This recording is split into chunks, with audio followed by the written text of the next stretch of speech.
السلام علیکم، کیسے ہیں بھائی صاحب؟ خیریت سے ہیں؟ وعلیکم السلام ورحمۃ اللہ وبرکاتہ۔ ٹھیک ہیں الحمدللہ، آپ آپ سنائیں انشاءاللہ؟ کیسے ہیں؟ اللہ تعالیٰ آپ کو الحمدللہ، آپ عزت سنائیں سلامتی دے۔ خیریت سے؟ اللہ تعالیٰ آپ کو تھینک یو سر۔ کہاں سے کال کیا نام ہے؟ میرا نام محمد ماہر، ضلع راجن پور سے بات کر رہا ہوں، پاکستان۔ راجن پور کہاں ہوتا ہے؟ جی، دیکھا ہے؟ نہیں نہیں، کہاں پڑتا ہے راجن پور؟ یہ ملتان کے نا چوتھے ضلع میں آتا ہے۔ اچھا اچھا، اللہ آپ کو عزت سلامتی دے۔ پنجاب کا سب سے آخری ضلع یہی ہے، راجن پور۔ راجن پور، اللہ آپ کو سلامتی دے جی سر۔ جی سر، اچھا سر، میرا سب سے پہلا سوال یہ تھا کہ آپ نا شیخین کو مطلب آپ کہتے ہیں کہ یہ نعوذ باللہ کافر تھے، جو ان کا ایمان نہیں تھا، ہم، آپ اس طرح کہتے ہیں۔ تو ہم، آپ کے چلو آپ تو ایک نا دلائل کے لحاظ سے آپ بات کرتے ہیں، ایک آپ کی جی، حد تک بات چلو سمجھی جائے کہ دلائل کے لحاظ سے آپ دلائل دے رہے ہیں۔ لیکن اس کے بعد جو ہمارے اشکالات پیدا ہوتے ہیں نا، ہمارے ذہنوں میں جو ہم، شکلات پیدا ہوتے ہیں، ہم، وہ مختلف ہوتے ہیں۔ مثال کے طور پر میں آپ کو سمجھاتا ہوں، اگر آپ کہتے ہیں کہ شیخین کا اسلام نہیں تھا نعوذ باللہ، تو اگر ہم دیکھا جائے تو حضرت علی رضی اللہ تعالیٰ عنہ ان کے ساتھ رہے، سب خلفاء کے ساتھ رہے، آخر میں ان کی خلافت ہے نا مسلمانوں کے نزدیک۔ ہم، تو اگر دیکھا جائے وہ تو نعوذ باللہ کافر تھے آپ کے نزدیک شیخین، ہم، اچھا، اور کافر ہونے کے باوجود وہ ان کا ساتھ دے رہے ہیں، اور جی، وہ مطلب عمر کے دور میں وہ چیف جسٹس بھی رہے ہیں۔ ہم۔ چیف جسٹس ہونے کے باوجود بھی وہ ان کا ساتھ دے رہے ہیں کافر کا نعوذ باللہ آپ کی جو نزدیک ہے۔ پھر ہم ان اشکالات کو کیسے دور کریں؟ تو میرے بھائی یہ کہ امیر المؤمنین علیہ الصلاۃ والسلام ابو بکر عمر کے چیف جسٹس رہے ہیں، یا عمر کے رہے ہیں، یا عثمان کے رہے ہیں، یہ ایک جھوٹ ہے۔ امیر المومنین علیہ السلام نے ابو بکر عمر سے کوئی عہدہ قبول نہیں کیا، یہ کسی آپ کے کتاب میں بھی نہیں ہے، آپ کے کتاب میں بھی نہیں ہے، یہ جھوٹ جو آپ کے علماء نے مشہور کر دیا پاکستان میں، یہ جھوٹ چلو مشہور کر دیا کہ وہ چیف چیف جسٹس رہے نا، اگر چیف لیکن ان کے موجودہ حکومت میں تو رہے نا، ان کے ساتھ تو وہ رہے نا۔ عرض یہی ہے کہ چیف جسٹس پر جھوٹ ہے بھائی کہ وہ چیف جسٹس رہے، اس کے علاوہ ان کی حکومت ابو بکر عمر کی حکومت میں ان کا کوئی عہدہ نہیں تھا۔ اگر کوئی کہتا ہے کوئی عہدہ ہے تو آپ اپنے کتاب تاریخ کی کتاب سے ہمیں دکھائیں، چلیں ہم آپ کی کتابوں کو حجت نہیں مانتے، لیکن پھر بھی اپنی کتابوں سے آپ کچھ دکھائیں نا۔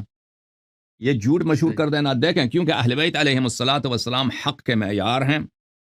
آپ جی، کے علماء کو یہ پتہ چل گیا ہے کہ بھائی ابو بکر عمر کی ہم نے عزت اگر بنانی ہے، ان کا اسلام ثابت کرنا ہے، ان کی خلافت ثابت کرنی ہے، تو رسول اللہ صلی اللہ علیہ وسلم یا اہل بیت علیہ السلام کے تھرو ثابت کریں گے۔ پیغمبر سے ان کی خلافت کی تو کوئی حدیث نہیں ہے، تو اہل بیت علیہ السلام سے نکالنے کی کوشش کرتے ہیں اس طرح جھوٹ پھیلانے سے۔ تو آپ جن لوگوں نے آپ کو سنایا نا کہ وہ چیف جسٹس تھے، یا انہوں نے کوئی عہدہ قبول کیا تھا، کوئی گورنر تھے، یا کوئی فوج کے سالار تھے، یا مثلا ٹیکس پہ ٹیکس کلیکشن پہ یا زکوٰۃ کلیکشن پہ ان کی ڈیوٹی تھی، وہ ہمیں دکھائیں، اپنی کتابوں سے دکھائیں، کوئی ڈیوٹی نہیں تھی ان کی، کچھ بھی نہیں تھا۔ تو ایک بہت بڑا جھوٹ مشہور کیا تھا۔ اب جہاں تک کہ وہ ساتھ رہیں کیا مطلب کیا ان کے ساتھ رہیں، وہ ہمیں دکھائیں کہ آپ ساتھ رہنے سے کیا مراد دیتے ہیں۔ اگر مراد یہ ہے کہ بھئی وہ ان کی حکومت میں رہتے تھے، جی ہاں بالکل ان کی حکومت میں رہتے تھے۔ ساتھ لینے سے مراد یہ ہے کہ اگر حضرت علی رضی اللہ عنہ ان کے ساتھ رہے ہیں، ان کے خلاف کوئی ایکشن کیوں نہیں لیا؟ یہ مطلب الگ ابو بات بکر رضی دیکھیں، اللہ ہاں تو عنہ ان کی عثمان حکومت آ میں گئے، رہیں، ان کے تو یہ خلاف کوئی بہت ایکشن نہیں ان کا۔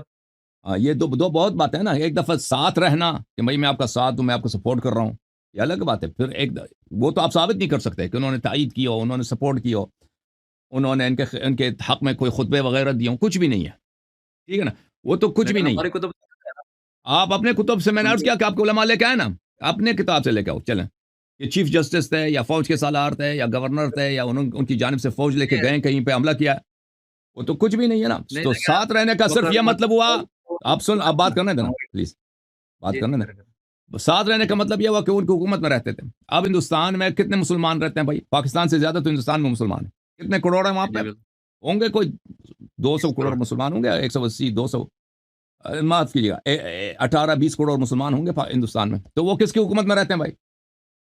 کس کی حکومت میں رہتے ہیں؟ انڈیا انڈیا ہندوستان کون ہے اس کا لیڈر؟ مودی جی۔ وہ اس کے ماتھے پہ کیا لگتا ہے؟ وہ لال ٹکا لگاتا ہے نا۔ اس سے نہیں پہلے آپ کون یہ تھا؟ مثال کمپیریزن آپ سن کر رہے لیں، ہیں نہیں نہیں آپ comparison سن لیں بھائی، میں استدلال سن لیں۔ اس سے پہلے کون تھا؟ ان سے پہلے تھا وہ سکھ تھا نا، وہ بھوت جیسا اس کا شکل تھا کیا نام تھا اس کا؟ ہندوستان کا جو وزیر اعظم تھا، اس سے پہلے وہ واجپائی وغیرہ، اور یہ جی جی واجپائی، یہ مودی، یہ لوگ جو ہے نا، یہ مسلمانوں کے اچھی نظر سے نہیں دیکھتے، ان کے یہ مسلمان کے کافی جو ہیں وہ بری نظر سے دیکھتے ہیں، وہ غدار سمجھتے ہیں مسلمانوں کو۔ تو بہرحال جی اب جو ہندوستانی وہاں پہ رہتے ہیں، اس کا مطلب یہ ہے کہ وہ مودی جی صاحب کو بہت ہی نیک آدمی، اعلیٰ آدمی، خلیفہ رسول سمجھتے ہیں؟ نہیں بھائی، حضرت موسیٰ علیہ السلام فرعون کی حکومت میں رہتے تھے، وہ فرعون کو کیا کوئی واقعا ان کے سپورٹر تھے؟ نہیں، ان کی حکومت دیکھیں میں نا رہتے تھے. حضرت موسیٰ حضرت نے حضرت فرعون کے اجازت خلاف لیا ہے نا، مولا علی کوئی نے کیوں فوج نہیں نہیں، لیا پھر ان کے خلاف ایکشن؟ کوئی موسیٰ علیہ السلام نے کوئی فوج نہیں نکالا ہے. موسیٰ علیہ السلام نے کوئی لشکر نہیں لکھا ہے، کبھی کوئی ایکشن نہیں لیا. آپ سن لیں پلیز، سن لیں میرے بھائی. جی سنا. حضرت ابراہیم علیہ السلام نمرود کی حکومت میں رہتے تھے. نمرود بھی ایسا کافر کہ خدائی کا ادعا کر رہا ہے. فرعون ایسا کافر کہ خدائی کا ادعا کر رہا ہے. نہ موسیٰ نہ ابراہیم علیہ السلام نے ان کے خلاف کوئی فوج نکالی ہے، کوئی ایکشن لیا. ٹھیک ہے نا. ہاں اگر ان کے پاس فوج ہوتا، لوگ سپورٹر ہوتے نا ابراہیم علیہ السلام کے، لوگ ایمان لاتے، ان کی تصدیق کرتے بہت بڑی تعداد میں، تو ابراہیم علیہ السلام ضرور، جیسے ان شہر سے وہ لوگ باہر گئے تھے عید کے لیے، تہوار کے لیے، تو ابراہیم علیہ السلام نے اکیلے جا کے ان کے بتوں کو توڑا ہے. بتوں کو توڑا ہے نا. اگر ان کے پاس زیادہ لوگ ہوتے تو پتہ نہیں ابراہیم علیہ السلام کیا کرتے، وہاں پہ اسلامی حکومت بناتے حتمن، اور نمرود کو جو ہے وہ جہنم واصل فرماتے. لیکن نہیں تھے لوگ، ان کا کوئی ساتھی نہیں ہے، ساتھی کوئی بھی نہیں ہے. تو آخر تک نمرود اپنی تخت پہ رہا. ابراہیم علیہ السلام کو بھاگنا پڑا، وہاں سے چلے گئے کہ وہاں سے ہجرت کی. تو دیکھیں، تو امیر المؤمنین علیہ السلام اگر ان کی حکومت میں رہتے ہیں، اس کا مطلب یہ نہیں، اگر میں مثلا میں امریکہ میں رہتا ہوں، اس کا مطلب یہ نہیں. ابھی دیکھ، میں امریکہ حکومت کے خلاف کوئی قدم نہیں اٹھاتا، کبھی میں جہاد شروع کروں، کبھی نہیں. یہ بیوقوفی حماقت ہے، میں کیوں جہاد شروع کروں؟ اس کا مطلب یہ نہیں کہ میں امریکی حکومت کو ایک اسلامی شرعی، وہ خود بھی ادعا نہیں کر رہا کہ میں اسلامی ہوں. میں نہیں سمجھتا اس کو. ٹھیک ہے نا. اسی طرح جو ہندوستان وہاں رہتے ہیں، جو مسلمان ہندوستان میں رہتے ہیں، جو مسلمان یورپ میں رہتے ہیں. تو یہ عرض ہے آپ کی خدمت میں. پھر آپ اپنی کتابوں کو بھول گئے ہیں بھائی، اپنی کتابوں کو بھول گئے ہیں. یہ کتاب صحیح مسلم ہے، یہ حدیث آپ دیکھ لیں، پھر آپ کے سارا جو ہے نا، آپ کے مولویوں کے ساری باتوں کا جواب آپ کو مل جائے گا. جی جی دکھائیں بالکل. ہاں دیکھیں،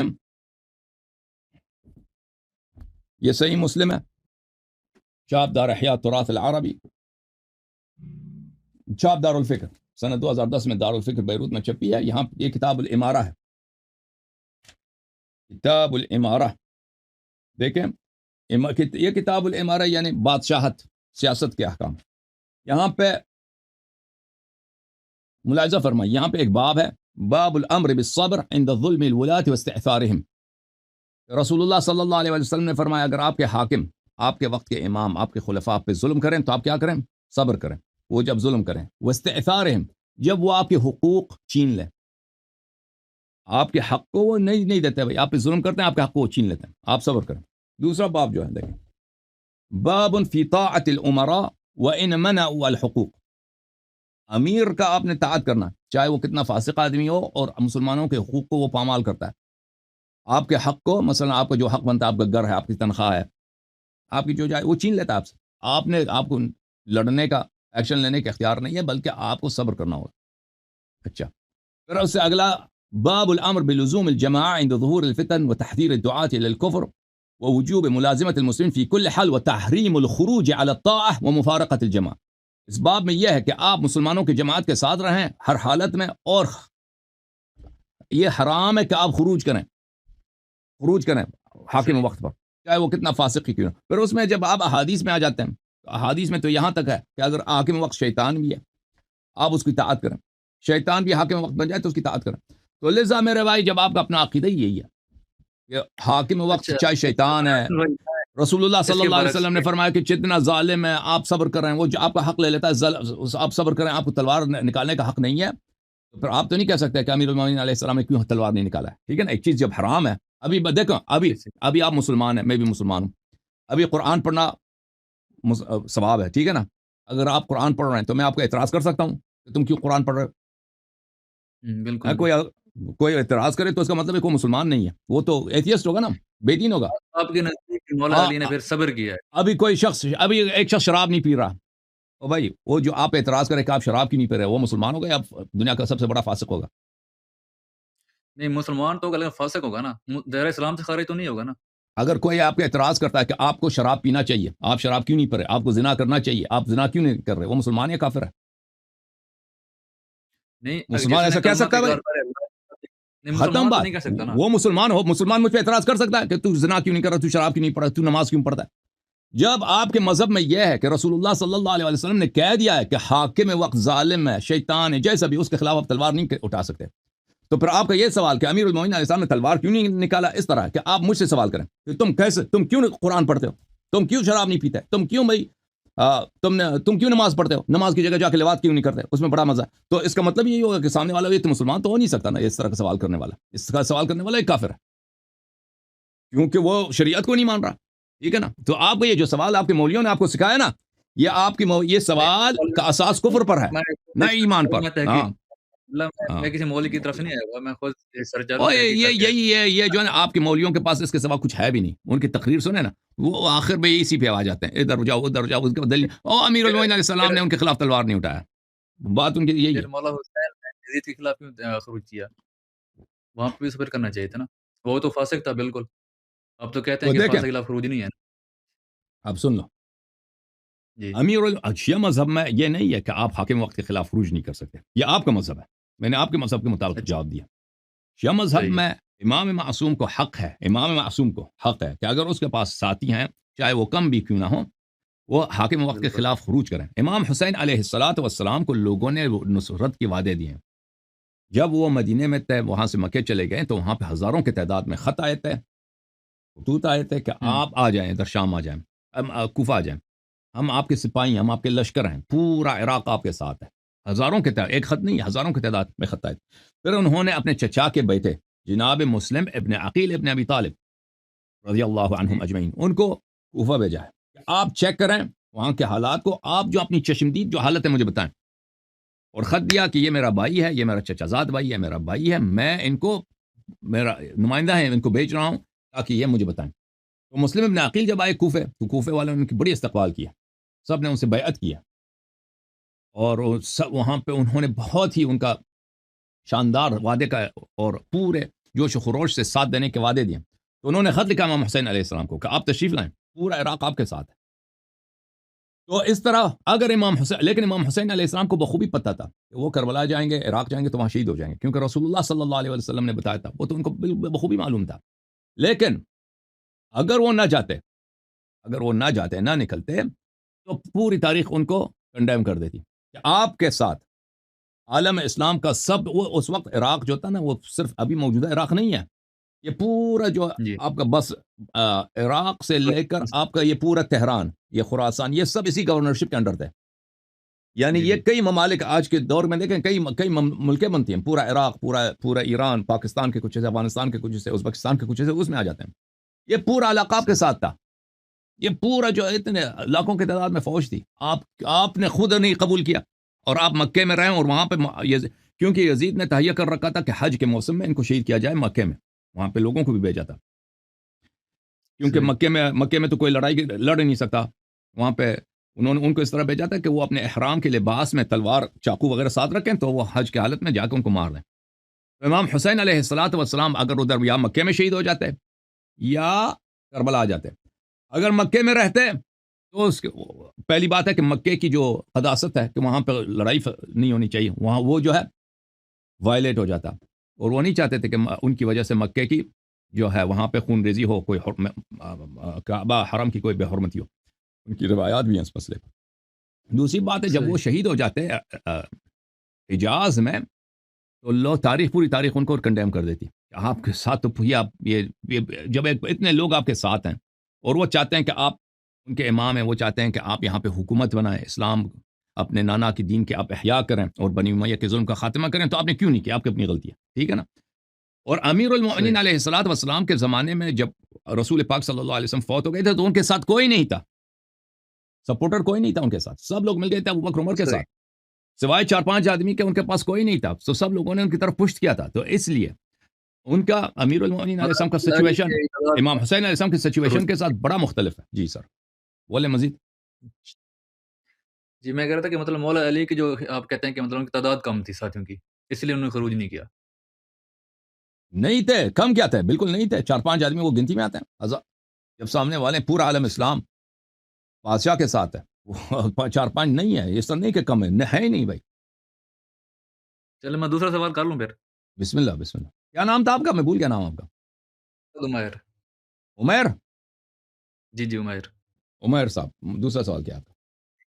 اچھا حسن بھائی، جو ہمارا جو اہل سنت کا عقیدہ ہے نا کہ نبی علیہ ہوں، السلام صلی اللہ علیہ وسلم اب امی تھے، ان کو پڑھنا ہم، لکھنا نہیں آتا تھا۔ ہمارا یہ عقیدہ ہے اہل سنت کے نزدیک نا، تو اہل ہم۔ تشیع کا کیا عقیدہ ہے اس بارے امی کا مطلب ہے کہ وہ ام القرآن مکہ سے تھے۔ رسول ہمارا عقیدہ یہ ہے کہ رسول پاک صلی اللہ علیہ وسلم نے کسی کی شاگردی نہیں کی ہے، یعنی کسی بشر کی انہوں نے شاگردی میں؟ جی، نہیں کیا، ہاں کسی بشر کی انہوں نے شاگردی نہیں کیا، لیکن اللہ تعالیٰ نے ان کو سارے علوم و فنون دیے تھے۔ وہ اور جاہل کہنا نبی صلی اللہ علیہ وآلہ وسلم کو کہ ان کو پڑھنا لکھنا نہیں آتا، یہ برے سب بدترین جہالت ہے۔ یہ سرور کائنات جو پوری انسانیت کے معلم ہیں ان کے شان کے خلاف ہے۔ رسول اللہ صلی اللہ علیہ وآلہ وسلم کو لکھنا پڑھنا سب زبانیں آتی تھیں، لیکن یہ اللہ کی جانب سے ان کے پاس یہ علم تھا، اللہ کی جانب سے۔ اگر کسی یونیورسٹی میں پڑھے ہوتے تو لوگ کہتے ہیں کہ بھئی چلیں، انہوں نے جو قرآن جو شریعت لائی ہے ان کی تحقیق ہے، وہاں پہ شاگردی کی کتابیں پڑھی ہیں وہ یہود نصارہ کا، اس سے مل ملا کے، لیکن انہوں نے کسی بشر کی شاگردی نہیں کیا۔ وہ سب عرب نے دیکھا تھا کہ وہ بچپن سے ان کے درمیان رہ رہے تھے، اور انہوں نے کبھی کوئی وہاں پہ اسکول وغیرہ تھا بھی نہیں مکے میں، وہاں پہ کسی کی شاگردی نہیں کیا، لیکن اللہ کی جانب سے ان کو اس پورا علم تھا۔ بخاری وغیرہ میں بھی روایات ہیں کہ رسول اللہ صلی اللہ علیہ وسلم پڑھنا جانتے تھے، لکھنا بھی جانتے تھے، لیکن اس کے باوجود وہ امی کہتے ہیں ان کو، امی یعنی وہ پڑھنا لکھنا نہیں جانتے تھے۔ تو جی، ہمارا عقیدہ نہیں ہے، رسول اللہ صلی اللہ علیہ وآلہ وسلم پڑھنا لکھنا جانتے تھے۔ جی سر، اچھا تیسرا سوال میں کر لوں پھر آخری؟ جی سر، جی سر بولیں۔ اچھا حسن بھائی، تیسرا سوال میرا یہ ہے کہ آپ کی جو کتب ہیں وہ تو ہمارے اہل سنت والے بالکل نہیں مانتے، وہ کہتے ہیں راویوں کا مسئلہ ہے یا کچھ بھی کہہ لیں۔ جو ہماری کتب ہیں وہ آپ لوگ نہیں مانتے، آپ جی لوگ سر۔ کہتے ہیں کہ اس کے راوی پہ جرح ہے، فلانا فلانا فلانا، جو اس کا مطلب دونوں طرف سے نا ریئیکشن ہوتا ہے ہم، کہ کتب کو بالکل کوئی نہیں مانتا۔ ہم، اب باقی بچتا قرآن، قرآن میں بھی اگر دیکھا جائے نا، وہاں پہ جو اس کی جو یوں سمجھ ترجمہ کی طرف جائیں یا ٹرانسلیٹ کی طرف جائیں تو وہاں پہ بھی اہل تشیع کا ترجمہ الگ ہوتا ہے، اہل سنت کا مختلف ہوتا ہے۔ تو اس میں یہ بھی اختلاف ہے۔ دوسری طرف اگر دیکھا جائے کہ امام مہدی علیہ السلام جو ہے نا، وہ ایک کامن جی ہاں، پرسنالٹی ہیں دونوں کے نزدیک، اہل ہم، سنت اور اہل تشیع کے نزدیک۔ جب وہ جی واپس ہاں۔ دنیا میں تشریف لائیں گے تو وہ کن کی کتابوں پہ عمل کریں گے، اہل تشیع کی یا اہل سنت کی؟ تو میرے بھائی، پہلی بات ہے کہ قرآن کو دونوں فریقین مانتے ہیں، مشترکات بہت ہیں، وہ نبی کو مانتے ہیں، پیغمبر کو مانتے ہیں، قبلہ کو مانتے ہیں، نماز کو مانتے ہیں، اور ہمارے درمیان جو مشترک احادیث ہیں، اس طرح نہیں ہے کہ ہم ہوں، بالکل آپ کے کوئی کسی حدیث کو نہیں مانتے، آپ ہماری کسی حدیث کو نہیں مانتے۔ ہمارے درمیان بہت سارے احادیث ہیں جو مشترک ہیں، جو دونوں مانتے، دونوں یہ تو سب پہ حجت ہے، فریقین پہ حجت ہے۔ ہاں، البتہ جو وہ احادیث جو صرف شیعوں نے نقل کیا ہے آپ نہیں مانیں گے، اور جو حدیث آپ لوگوں نے منفرداً نقل کیا ہے وہ ہمارے اہل بیت علیہ السلام نے اس کی تصدیق نہیں کیا، ہم اس کو نہیں مانتے۔ تو یہ ہے پہلی بات۔ یہ دوسری بات، جب امام مہدی علیہ السلام آئیں گے تو دیکھیں جو اسلام ہمیں پہنچی ہے، اب اس بات کو بہت اچھی طرح سے یاد رکھنی چاہیے، جو ہمارے پاس ہے یعنی رسول پاک صلی اللہ علیہ وسلم جو علم اللہ کی جانب سے لے کے آئے تھے، ان کے جو خطبے تھے جی، صلی اللہ علیہ وآلہ وسلم، ان کی وہ دیکھیں، مکے میں وہ 13 سال تھے۔ اب آپ اپنے کتب میں جا کے دیکھیں کہ ان کی مکی احادیث کتنے ہیں، نہایت ہی کم، بہت ہی کم، صحیح، بلکہ مکے میں ان کے بالکل، حالات زندگی کیا ہے یہ آپ کو سیرت کے کتب میں بہت کم ملیں گے۔ بالکل ٹھیک ہے بہت نا؟ کم ہے۔ ہاں، بہت کم ہے۔ ان کے اب یہ ان کے اقوال، ان کے افعال جو ہیں مکے میں وہ کیا کرتے تھے، اٹھک بیٹھک، یہ ان کا تو ہر عمل اسوہ ہے حسن ہے، ہر عمل اسوہ حسن ہے۔ بالکل، ان کے ہر فعل میں اتنی حکمت کے ابواب ہیں کہ ہم اس کو سمجھ بھی نہیں سکتے۔ پھر وہ مدینہ ہے تو مدینہ کے کچھ احادیث زیادہ ہیں، لیکن اس طرح نہیں ہے کہ ان کے سارے جتنی باتیں ہیں وہ ریکارڈڈ ہوں۔ ان کے بہت باتیں جو ہے نا، بہت کم باتیں ریکارڈڈ ہیں۔ وہ روزانہ کتنے افعال بجا لاتے تھے، کیا کیا کرتے تھے، مثلا ان کا جو وضو ہے، ان کے جو اذان ہے، ان کے اذان پہ کوئی صحیح حدیث نہیں ہے جماعت مخالفین کے پاس۔ ان کی جو وضو ہے، ان کے وضو کے متعلق کوئی اتنے صحیح ان کے نماز جو ہے کہ وہ ہاتھ باندھ کے پڑھتے تھے، نال کھول کے پڑھتے تھے۔ اب سب جو ہے ہمارے بھائی ہاتھ باندھ کے پڑھتے ہیں، ایک حدیث بھی نہیں ہے کہ وہ ہاتھ باندھ کے پڑھتے تھے، ٹھیک ہے نا؟ جو حدیث ہیں وہ جی، اس میں یہ ملتا ہے کہ پیغمبر صلی اللہ علیہ وسلم اس میں ہاتھ باندھنے کا کوئی ذکر نہیں ہے۔ تو بہرحال ان صحیح، کے خطبے، ان کے وہ دعائیں کرتے تھے اللہ کے نزدیک، اللہ سے مناجات کرتے تھے، اور ان کے افعال اقوال جو ہمیں پہنچا نا، وہ 1000 میں سے ایک پہنچا ہے۔ آپ کی خدمت میں عرض کروں، ایک آدمی 23 سال نبوت میں کیا کیا وہ دن رات کیا کرتا ہے، کیا بولتا ہے، یہ اگر اس کو ریکارڈ کریں نا تو یہ ایک دنیا کی سب سے بڑی لائبریری بنتی ہے۔ لیکن جو ہمیں پہنچی ہے، بالکل، آپ سے اپنی صحیح احادیث کا اگر آپ جو ہمارے مسلمان بھائی ہیں ان کی گنتی کریں، یہ 3-4 ہزار سے زیادہ نہیں ہے صحیح جو حدیث ہے، 3-4 ہزار نہیں ہے. اچھا وہ صحیح بھی ڈیفینیشن ایسی ہے کہ ڈیفینیشن اس کی بہت لیکس ہے, ڈیفینیشن اس کی بہت اس میں لچک ہے. صحیح کا مطلب یہ نہیں کہ یقینی, صحیح کا مطلب کچھ اور لیتے ہیں, تبھی تو وہ حدیث 3-4, اگر صحیح کا مطلب یقینی لے لیں تو اس 1000 بھی نہیں پہنچتے آپ کے حدیث. بات یہ ہے. اچھا تو عرض ہاں بالکل, یہ جو صحیح کہتے ہیں صحیح کا مطلب یقینی تھوڑی ہوتا ہے. صحیح کا مطلب ہے وہ لفظ صحیح جو ہے نا اردو زبان میں, عربی زبان میں صحیح جب کہتے ہیں اس کا مطلب ہے کہ وہ واقعہ سند یہ ان کی صحیح ہے. صحیح ہوتی ہے, ہاں کیا فرمایا آپ نے؟ سند ان کی ٹھیک ہوتی ہے, مطلب صحیح ہوتی ہے. باقی ہاں علماء سند یہ ہے تعویل کہ ان کے بہت ساری رجال ثقات ہوں اور سند میں اتصال ہو, اس کو صحیح کہتے ہیں. لیکن وہ واقعا صحیح. ایسا ہوا یا نہیں ہوا ہمیں نہیں معلوم. صحیح یہ ہے. اچھا صحیح کی جو ڈیفینیشن ہے تو اگر یہ ہے تو پھر امام مہدی علیہ السلام, اس میں امام مہدی علیہ السلام والسلام اگر آئیں گے انہی روایات کے روح سے, وہ کے پاس تو ایک ناقص چیز ہے. وہ دنیا کے اتنے مسائل ہیں, اتنی باتیں ہیں, ان کا کیا جواب دیں گے؟ اور مثلا اسلامی حکومت بنائیں گے, وہ اسلامی حکومت کے احکام ہے ہی نہیں روایات میں. اسلامی حکومت کے بالکل اچھا احکام نہیں. ہاں بالکل نہیں. تو امام مہدی علیہ السلام کس چیز پہ عمل کریں گے؟ تو دیکھیں بھائی, رسول اللہ صلی اللہ علیہ وسلم, شیعہ حدیث میں یہ بات بہت زیادہ ہے کہ انبیاء پہ جتنی علوم نازل ہوئی ہیں, جو علم حضرت اللہ نے آدم علیہ السلام کو دیا, جو علم نوح کو دیا, جو علم ابراہیم کو دیا, اور حضرت عیسیٰ علیہ السلام تک اللہ کی جانب سے جتنا علم آیا ہے انبیاء پر, وہ کوئی اس میں ضائع نہیں ہوا. وہ سب ہمارے نبی صلی اللہ علیہ وسلم کے پاس آئے. موسیٰ علیہ السلام کے جو الواح تھے وہ ایک پہاڑ میں تھا, ایک پتھر میں تھا. حضرت موسیٰ علیہ السلام کے زمانے میں اس پتھر اس کو امانت لیا تھا. جب رسول پاک صلی اللہ علیہ وسلم آئے تو اس پہاڑ نے رسول پاک صلی اللہ علیہ وسلم کو دیے تھے. تو انبیاء کے جتنے علوم تھے اور ان کے جتنے معجزات تھے اور ان کے جتنے بقایا تھے, وہ سب نبی کریم صلی اللہ علیہ وسلم کے پاس تھے. اس کے علاوہ اللہ تعالیٰ نے نبی کریم صلی اللہ علیہ وسلم کو وہ علوم دیے جو پہلے والے انبیاء کو نہیں دیے تھے. ان سے زیادہ نیا شریعت, نئے احکام, اور ہر چیز کا بیان دیا ہے اپنے حبیب صلی اللہ علیہ وسلم کو, کہ اس میں جو بھی مسئلہ آ جائے پیغمبر کے پاس واضح جواب ہو, بغیر شک کے, بغیر کسی ظن کے, بغیر کسی اجتہاد کے ان کے پاس جواب ہو.